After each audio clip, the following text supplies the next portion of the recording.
Avancer. Merci. La parole est à Monsieur Jean-Claude Boucher. Merci, Monsieur le Président. Ma question s'adresse à Monsieur le Premier ministre. Monsieur le Premier ministre, Clémenceau disait « Il est plus facile de réformer autrui que soi-même ». Vous êtes en train de démontrer que vous ne savez faire ni l'un ni l'autre. Ni réformer la France, ni apprendre de vos échecs.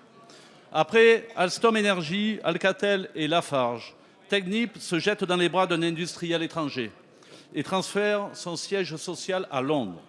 Les fleurons de notre économie continuent de quitter la France. L'an dernier, 150 nouveaux sièges sociaux se sont installés au Royaume-Uni. Dans le même temps, la France en a attiré 11.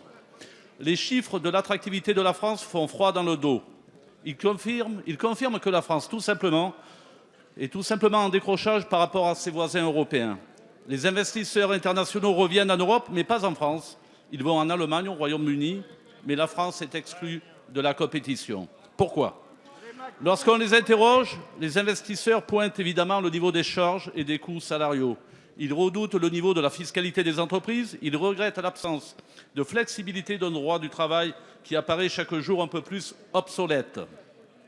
Ce recul de la France commande des vraies réformes pour ne pas laisser le décrochage s'installer. Ces chiffres révèlent votre échec patent, un quinquennat pour rien. Et le président de la République a raison, ça va mieux, mais en Europe et chez nos voisins. Mais ça ne va pas mieux pour les Français qui aujourd'hui ne peuvent même plus aller travailler du fait de la pénurie d'essence, de la grève des cheminots et bientôt des transports en commun.